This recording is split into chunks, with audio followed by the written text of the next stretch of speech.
Olá pessoal, boa tarde a todos. Falando agora aqui sobre cuidados, na aspiração de vias aéreas em pediatria. Isso é muito importante que o profissional mantenha a preparação, tenha uma capacitação para poder prestar os cuidados de imediato na emergência pediátrica, certo? Vamos lá, quando é indicado a aspiração de vias aéreas em pediatria? Toda vez que você atende uma criança inconsciente, ou uma criança com rebaixamento do nível de consciência, que apresente secreções nas vias aéreas, seja lá por vômitos, seja lá por sangue, seja lá por excesso de saliva, que seria a cialorreia, tá certo? Então, nessas crianças inconscientes, que está com rebaixamento do nível de consciência, ela não vai conseguir eliminar essa secreção, havendo a necessidade do profissional se atentar com a aspiração das vias aéreas.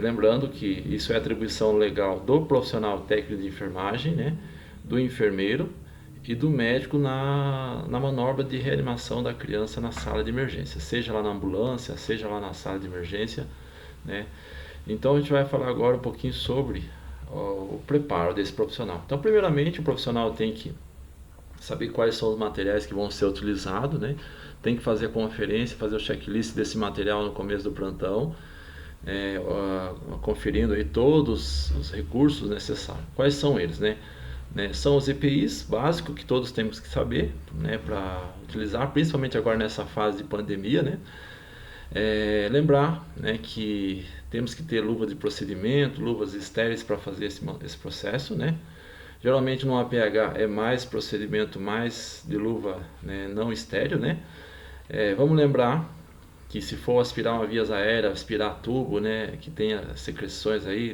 na tráquea, por exemplo, temos que ter ampolas de água destilada ou soro fisiológico para fazer essa umidificação, essa fluidificação dessa secreção espessa, O aspirador portátil, para poder fazer essa aspiração, e a sonda de aspiração de tamanho apropriado, desde o tamanho 8, 10 e 12, geralmente muito comum as usadas em pediatria, a sonda de aspiração. E também a sonda ponta rígida, no caso de atendimento para as emergências de trauma. Então vamos lembrar bem desses materiais, a extensão de silicone para fazer essa aspiração, o monitor, para você usar na ambulância, na UTI móvel lá, ou seja, um oxímetro de pulso na equipe básica para acompanhar a frequência cardíaca e saturação da criança nesse procedimento. E lembrar, gente, que não podemos deixar nunca de saber que pode usar o recurso para ventilar naquele momento, seja lá através do ambu, seja lá através de uma máscara de alta concentração. Então termos que se atentarmos aí com esse recurso, se está disponível ou não. Isso é conferência, isso é checklist, vamos falar assim. Vamos lá. E o procedimento, como que vai ser realizado? Todas as vezes que você observar uma criança inconsciente com secreções nas vias aéreas, vamos lembrar em fazer a aspiração. Então, primeiramente, fazer a asepsia de mão, asepsia com álcool, gel na ambulância, E, de certa forma, vamos preparar o material. Aspirador, extensão de silicone, a sondinha mais apropriada para aquela aspiração. E vamos se preparar para fazer aquela aspiração. Não precisa ter medo de aspirar na hora, precisa fazer essa aspiração da cavidade oral da criança para que ela tenha uma boa respiração e não tenha complicação diante dessas secreções nas vias aéreas, tá? Então, isso tem que ser muito ágil, tem que ser muito rápido, E dependendo de uma destreza muito boa do profissional técnico de enfermagem, do enfermeiro, do condutor socorrista no auxílio dessa equipe nesse momento para aspirar as vias aéreas. É muito importante saber onde está o material, saber como que liga, como que monta esse material, pode saber, o condutor saber também naquele momento, que vai fazer muita diferença naquele atendimento. Vamos lá, é uma aulinha básica, aulinha rápida, para a gente poder orientar, instruir as equipes, E vamos falar sobre a aspiração oral e traqueal, Oral, digamos assim, pensando primeiramente das vias aéreas superior. Então, a primeira coisa que temos que evitar, essa aspiração não pode ser prolongada, tá? Vamos resumir aqui para a gente poder não fazer um vídeo muito longo. Ela tem que ser aspirada no máximo até 10 segundos, Diz que a aspiração mais que 10 segundos causa hipóxia, leva à hipóxia, Então temos que se atentarmos com esse tempo de aspiração. Aspirar e ventilar na sequência, seja lá com máscara ou seja lá através do nosso ambu na ambulância. E esse ambu, se possível, enriquecido a 100% de oxigênio, tá certo? Tomar cuidado com essa aspiração, a via aérea da criança é mais estreita, né, comparada aí com a do adulto, né, e essas vias aéreas têm risco de mais lesão, então tem que ser mais delicada essa aspiração, tem que ser ágil e rápida. Tomar cuidado com a inserção da sonda, muitas vezes se você puder, na hora de inserir a sonda na cavidade oral, né, fechar, né, ali a saída de aspiração da sonda para não causar a lesão da mucosa da parede das vias aéreas. Assim que você está com a sonda dentro da cavidade, no local onde tem secreções, fazer movimentos circulares, né, com essa sonda, tá? Assim, você fazendo essa aspiração, você está prevenindo complicações, né? Você está evitando a broncoaspiração.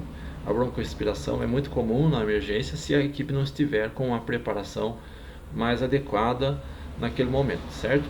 Vamos lembrar também que na criança, na emergência, temos que pensar na emergência de trauma, certo? Então, geralmente são feitas aspiração com sonda flexíveis, né? Na emergência, número 12, número 14, número 10 para criança. E quando eu vou trabalhar com emergências de trauma, trauma de face, trauma de crânio, eu tenho que fazer aspiração com sonda ponta rígida, certo? Para não ter risco de fazer uma aspiração, né, de massa cefálica, né? Fazer uma falso trajeto da sonda de aspiração e aspirar massa cefálica. Então são os cuidados básicos, né, que temos que saber na hora dessa aspiração, dessas vítimas de trauma, certo, gente? Vamos lá, qual é a complicação? O que causa de complicação na aspiração prolongada, né? A hipóxia, né? A hipóxia leva a criança a fazer arritmias cardíacas, né? Também essa aspiração prolongada faz o laringoespasmo, mesma coisa da cânula de Guedel, faz o laringoespasmo, que é o estreitamento das vias aéreas ali naquele momento, pela estimulação contínua, né? Sequente. Né? Pode causar traumatismo da mucosa traqueal com relação a essa aspiração prolongada. Leva a hipoxemia, dessaturação de oxigênio, bradicardia e hipotensão arterial, tá certo? Então isso vamos ter que se atentar aí com estas aspirações aí dessas vias aéreas superior, certo, gente? Né, isso, quanto mais prolongada a aspiração, mais risco de complicação, né? Então são as orientações básicas, né? A partir que você fez a aspiração, fazermos a ventilação na criança para melhorar essa oxigenação. E assim que você finalizou o procedimento, fazer a anotação no relatório de enfermagem, anotando todo o processo de trabalho da forma que houve, da forma que ocorreu, né?